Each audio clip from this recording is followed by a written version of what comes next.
Good morning to all our fans who is joining with us from United States, and good afternoon to all our fans who are joining with us in Sri Lanka. We are live in Los Angeles, California. Today we are going to talk about the basic rules regarding photography. So for that we invited a special guest for this discussion. So with him we're going to talk about a few areas about photography. He's a very skillful and talented photographer. He's Vajra Gunasekara. Good afternoon, Vajra. Good afternoon, Madhushan. Well, to start a program, I would like to know what is photography mean to you? Why are you so much interested on photography? Right. Let me start from the beginning, Madhushan. I think from the early stages of cameras and earlier stages of photography, I started photography during the roll age. Actually, uh, in those days they have this SLR cameras. They don't have the DSLRs. Yes, So yes, I did photography with those cameras. So I think I love photography because it's a real art. yes, So it's like you're creating your own drawing or yes, own creation. So that is the first reason that I love photography. And the second thing is you can learn lots of things like yes, the camera settings, like about the lenses, about the animals or the subject that you are doing. That you can learn a lot from that. exactly. So So the actually the my second question was to be a photographer. So what is the basic equipment you need, and what is the basic rule you need to follow to be a photographer? yes, say I insist more on wildlife photography. To do wildlife photography, basically you must have a camera and a small telephoto lens and few other gadgets like a bean bag or a tripod or a monopod, something like that, to hold the camera steadily. Yes. Those are the few. And the second question was like when you want to be a photographer, so what is the main basic rules you need to keep on your mind? So because normally, I mean, we know, so you can go to the national park and take the photos, or either you can find some subject around your house. I mean, it's various. I mean, you can find anything anywhere to take a photo. So but I just like to know what is the basic rules uh, need to be on your mind when you're doing the photography. Yes, be, to as a wildlife photographer, first of all, you must know the behavior of the subject that you are taking. Say it's like if you're photographing a bird, you must know the speed of this bird, the habitat, what is the likes and dislikes of this bird, what what sound does he make, like things like Yes, that. So you must have a small idea about that subject that you're photographing. Or if you're photographing a leopard or a animal, then you should know about that subject also, because yes, you can't just go to a national park or a sanctuary and take just start on clicking. And you must always you must uh, blend with the atmosphere. You can't exactly. be in that atmosphere. You must be a part of that. Yes. Yeah, the So one time I remember when you and me we talking and you told me one thing, I still remember that part. You says if you are a photographer, it's not all about taking leopards, elephant, bears. It's all about enjoying the wildlife. Like you can take the flowers, you can take the, so many things on the nature. I still remember you mentioned me that on that day. Actually, it's not all about taking the big subject. It's all about enjoying the wildlife, enjoying the nature. So I mean, for the beginner, I think people need to learn to enjoy the nature, then be a photographer. I think that will be the best idea for them. exactly, you are very 100% correct, because you must always love the subject that you're Yeah. doing. Yes. As as a photographer, you must have a nice mind, creative mind, and you must love the nature. if you go to a national park, you can't behave like you are in a street, Yes. in a.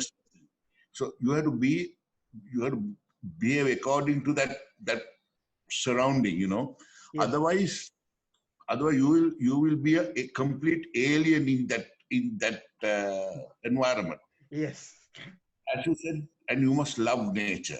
Love nature is the most beautiful, and it's the controlling factor of the entire planet. I believe that actually. Exactly. So while we're talking about the photography, I would like to go through your few photographs. So if you can give us a little explanation and where did you take that kind of details, it will be help us to our fans.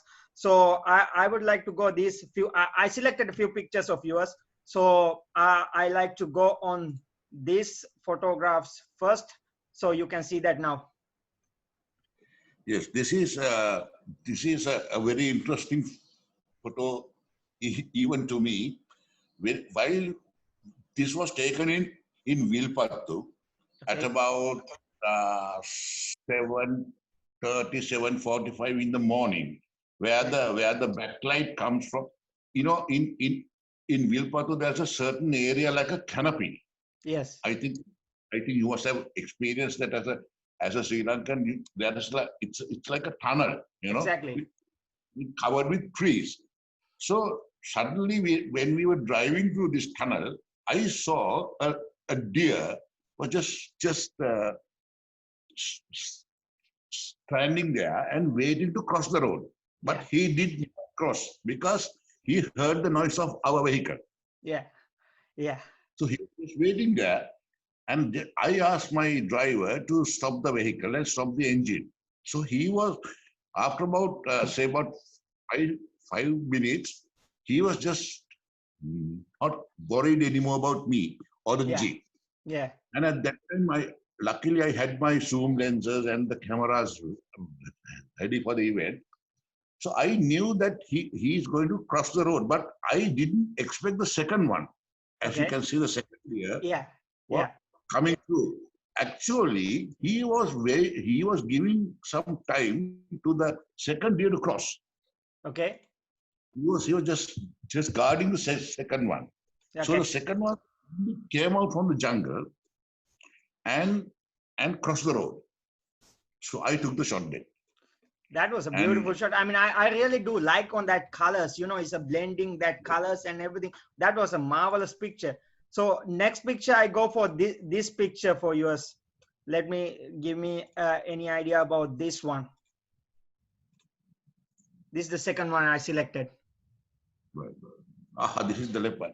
Right. This is also again taken in Vilpattu. Uh, this leopard we saw him far away actually.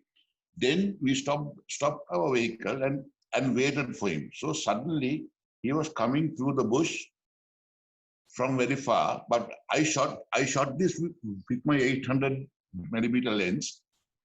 You Okay. can see and he was just looking at me. He stopped at one point and Okay. he was just looking at me, just looking at me with what is he doing actually? then I clicked it. This was taken in at about say 12 noon, maybe 12:30, maybe somewhere there. So that's why that all that glittering effect is Yes. there, uh, and you must control the camera settings accordingly, not to overexpose that kind of a shot. Exactly. And next picture I selected, this is a very special picture for me. I mean, I just want to ask this one for sure. Look at this picture. I mean, it was a timing and the frame was excellent to me. So just give us a little explanation about this one. Yeah, this is a shot which I shot at Bundala National Park. Okay. Actually, Madhusan, this was taken from my 1DX camera. Okay. This particular camera can do very fast photography. You know, so I was waiting for this bird to trust this fish because normally he could not swallow it at one go, Yeah. Yeah. right? That's right. Yeah. the fish is little bigger. So I knew that he is going to toss this because normally, but when the birds they catch some prey, they always sort of turn it according to the way that they want to swallow it. Because since they don't have any teeth, they have to swallow it. He was just tossing, and so I took nearly about 50 shots, 50 clicks to get that click. So that was all timing, that was all patience, waiting, knowing your subject, everything. That was the outcome. Exactly. So, okay. So I'm moving to a little bit further now. So tell me something to become a professional photographers. What kind of mindset you have to have? I mean, what I'm saying is, the photography become a hobby for first. Then if you want to take into the different level, what kind of thing you need to focus on? I mean, photography start as it can go different ways, like a hobby to money making things, or either different areas. So I just want to know if somebody doing a photography as a hobby, and if you want to take into the another level to like a professional level, what kind of thing you need to focus on? First of all, you must upgrade all your lenses and cameras and so on. And I started photography as a hobby. Still, I'm doing it as a hobby, but I upgraded all my equipment to the professional level. So what I think is you must have a lot of knowledge and practice and the know-how about photography. Also, you must have the proper equipment to do that kind of photography, like lenses, like cameras and all that. So it should be there. Otherwise, you can't just, as an example, Madhushan, I started with a crop camera and a kit lens. Yeah. So you can't expect the photos that you show me to take taken from a crop camera. Yes. And a small kit lens. No, you can't do it. So you have to have a lot of equipment, a lot of knowledge about the subjects and all that. So if you want to take it to the next level, say professional level or whatever, then you have to buy all the good equipment and mainly the knowledge about the that. It's finished. Yeah, that's right. That's a good tip for our people, because most of the people start as a beginner, then they want to push it further and want to be a professional photographer. So basically, like the two main thing is you have to upgrade your things, and basically the knowledge is the most important part of that. Yes. Okay. Go ahead. If I can take a little bit of your time, I can tell you as an example. Now see the last shot that you showed me about the data shot. Yes. That is new, that he's going to toss that. So you must always have a thorough mind knowledge about the subject. Then exactly. you can get the best out of it. Yeah, that's right. Like if you know about the animal, you know the behavior, so you got a best chance to take the good shot. Yeah, that's true. Well, so we moving into the last part of our discussion. So this is a little different question I want to ask. You know that last 1 or 2 days back in Sri Lanka, they found a very rare black panther in Muskeli area. You know that part. So I mean, when this thing comes, everybody posted things on the Facebook and talk about those kind of things. But I like to know, like, photography and how photography help us to protect the nature and our wildlife. I mean, because I know is making the photography doing a big role protecting nature and the wildlife. So I like to know about your idea about that. Yes, it's like actually, to be really frank with you, Madhushan, I also became a nature lover after I became a photographer, because otherwise I didn't have much interest about wildlife before I do wildlife photography. So I think, and the curiosity of the as you said, to black leopard or the black tiger, whatever. But it's like that curiosity, of course, is people are gathering information about the subject, about, people are trying to sort of protect it for their best shot like that. So it's automatically, it creates a nice prevention. Yes. And now, say for an example, now if we don't like Wilpattu or Yala or any other national park to get dried. Yes, that's true. Yeah.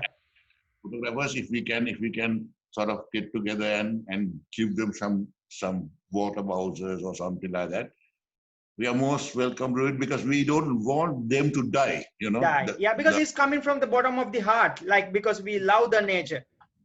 Yeah, now we are trying to love the nature. We know what it is. Yes. We know the behavior.